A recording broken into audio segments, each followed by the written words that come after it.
Hey guys, what's up? Roman here from Tech Guides, and today's video is going to be a very exciting project that I've planned for quite a few months now. And that is that I'm going to attempt to build the smallest and also most lightweight micro ATX computer possible.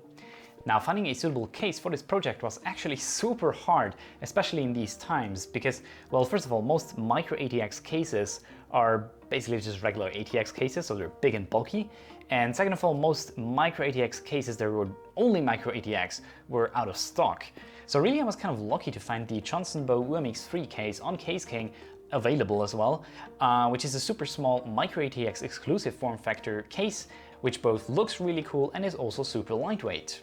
So the reason why I went with micro ATX as a form factor to begin with was that I wanted to have a motherboard that supports both a GPU as well as a video capture card, because I really wanted to use this as kind of a streaming rig, and at the same time I want to play games on this thing and maybe take it to LAN parties, which is why it has to be as lightweight as possible. So I'm gonna talk about the parts that I chose for this build while I'm actually assembling the system, but first I'd like to thank Seasonic for providing the Focus Gold SGX 650 power supply.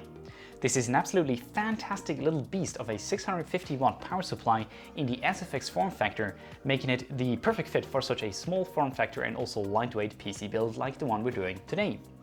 Other than that, the other parts in this PC build are actually fully bought by myself and therefore are not sponsored. By the way, you can find affiliate links for each of the parts that I'm using in this build in the description below. And with that, let's hop into the build of my micro beast. So as CPU, I selected an i9-9900KF. So this is the i9-9900K that just doesn't have an integrated GPU, because obviously we're gonna have the RTX 2060 Super, so we don't really need the GPU on our processor. Now for this, we're gonna be using the MSI MPG Z390M Gaming Edge AC, very catchy name I guess, micro ATX motherboard. Let's take this puppy out of the box real quick. And as I mentioned before, I chose the micro ATX form factor, as we've got two PCIe slots, one for the graphics card and one for a potential video capture card, which obviously isn't available on the smaller ITX boards. Let's do the peel. Oh, this is lovely. Here as well. Wow, that board is gorgeous, not gonna lie. Now the CPU that I chose for this project, the i9-9900KF, is probably a slight bit of an overkill for this project, but I did got it with a bit of a discount, so I thought why the hell not go for the kind of gaming king in terms of processors. Now when I planned this project originally, the new i9-10900K or whatever they're called haven't been released yet, so that's why I went with this one. But I think it should provide ample performance for the games that I plan to play on this machine. Next, I chose 32 gigs of Trident C RGB RAM, basically only because it looks very nice, and the case that I selected has a glass side panel, and therefore this is gonna look really cool in this build. Now I haven't checked out which I should put in first, but there is a very handy first notifier on the motherboard here. So let's put them in first, where it says first, I guess. Now as storage, I'm simply going to be using one NVMe SSD in order to keep the weight down of the system. So we're going to be using this Samsung 1TB 960 EVO Plus. As CPU cooler, I'm using the NZXT Kraken X42. I actually had this in a previous build, but I figured why the hell not recycle it, as I wasn't using it just now. So we're going to use this bad boy and hope that this is going to be ample cooling for the 9900K, although I don't have planned to actually overclock this too much. So let's install the backplate for this cooler. Boink, boink. All right, and with the cooler standoff assembled, I think it's time to get the case and start the assembly inside of the case. Now, as I mentioned in the intro, the case that I selected for this build is the Johnson Bow UMX3. As announced, this thing is super tiny. Well, I mean, it's bigger than ITX, obviously, because it's micro ATX. But I selected this case for a few reasons. So first of all, we got multiple PCIe slots that we can hook up both a graphics card as well as a video capture card. Then it obviously has this very pretty side panel here, which is gonna make the inside look absolutely gorgeous, especially with the NZXT water cooling block on top. And then finally, it's basically the smallest case that I could find in the micro ATX form factor that also wasn't like 10 kilos. So that's basically why I went for this case. So first we should install the power supply, which goes in here. And we basically only have to remove these two screws. Obviously they do provide a kind of extension cable for your power supply because it doesn't go where it normally does. Now Seasonic was extremely kind to provide the Focus SGX650 for this project. This is, as I mentioned, a super tiny power supply. It's actually really cute. It also has a no fan mode, so it should make this build rather silent when it's not being stressed too much. Now originally I wanted to get cable mod cables for this build to give it even a nicer appearance inside of that case. However, all the cable mod cables are basically sold out and aren't available at these times right now, so we're just gonna use the regular provided cables by Seasonic. Now for this build I basically only need 3 cables. We got the motherboard or ATX power connector, then we got the CPU connector, and finally one PCIe power connector for our graphics card. Now the motherboard does come with 12 power connectors for the CPU that you could plug in if you wanted to, or if you just wanted to overclock your 9900K into oblivion, but I think with me trying to run the CPU at sort of stock, we should be fine with only 8 pins. Well, we'll see if the system is going to be stable or not. Okay, so the way this is mounted is basically you put this bracket on top, and then they put this bracket from the case onto the power supply bracket. So it's complete bracketception. And with the bracket in place, we should be able to plug in first our power supply cable. Come on, come on. We did make sure that this is turned on though. Okay, this is turned on.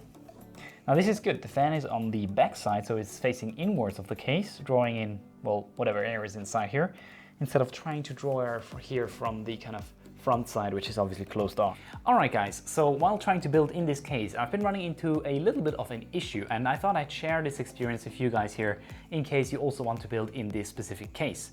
Now, with the NZXT Kraken, I'm running into a bit of an issue to actually mount the radiator and fan at the uppermost slot. So basically there's this kind of fan cutout at the top of the case, and this is where supposedly you should be able to install a rad and a fan in this case. At least that's what the specifications say.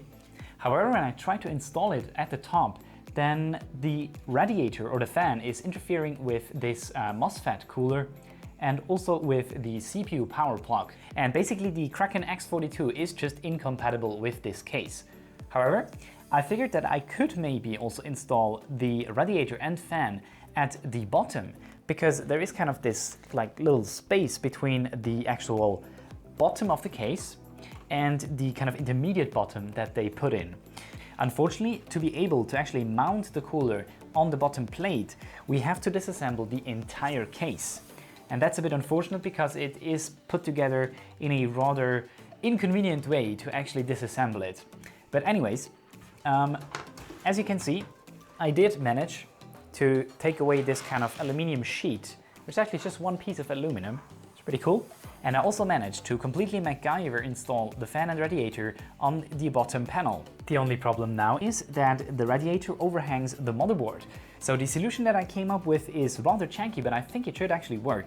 And that is taking the fan down below this kind of lower sheet, have the radiator on top, and then I hopefully should be able to still access the USB headers, the fan headers, as well as the front I/O headers. Now obviously this isn't going to be the most elegant solution, and I also hope that the radiator still gets enough air to cool the 9900K. Alright, so I had to get kind of a little bit creative in order to actually mount the radiator with all 4 screws, because like the tolerance was a little bit off, so I had to kind of hone down a little bit of the case here.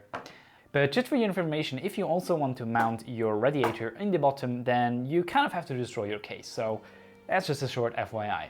And with the radiator now mounted in the bottom, I think we can dare to put this case back together.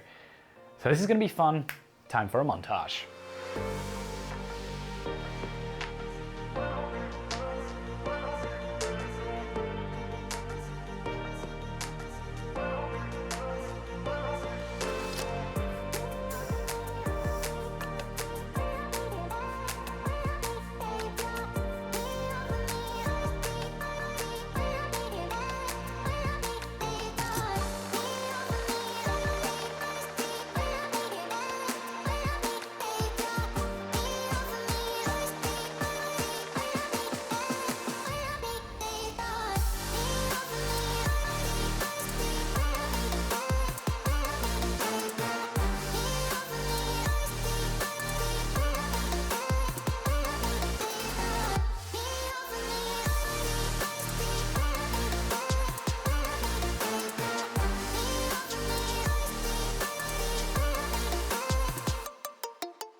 Alright guys, so as you can see, I was able to put the chassis back together without completely destroying it.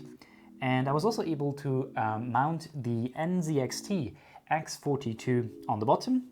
Now the fan doesn't have the most airflow possible down below here. It's not even enough for one finger, not even the pinky. So I hope this is enough airflow for the 9900K that we got installed here. Anyhow, we installed the RTX 2060 Super and kind of cable managed everything a little bit nicer, kind of tried to hide the cable below the motherboard. However, cable management in this specific chassis is going to be super hard. Now, if you do also want to install your water cooler in the bottom, then you should really keep in mind that you kind of have to destroy your case and you have to take everything apart. Basically, there are these kind of screws in the corners of the entire case, maybe like 20 or so, and you have to take all of them out. But yeah, the case really wasn't designed to install an AIO in the bottom. But with having said that, I think it is about time to see if this thing will actually boot. So wish me luck, and let's hope that we connected everything correctly. We do hear the water gushing through the tubes. Oh, nice! We're already in BIOS. Well, that was surprisingly simple. That's pretty cool. Wow, I surprised myself there. The entire setup was really painful, especially with the little space that was available. But apparently everything works great. We are in BIOS.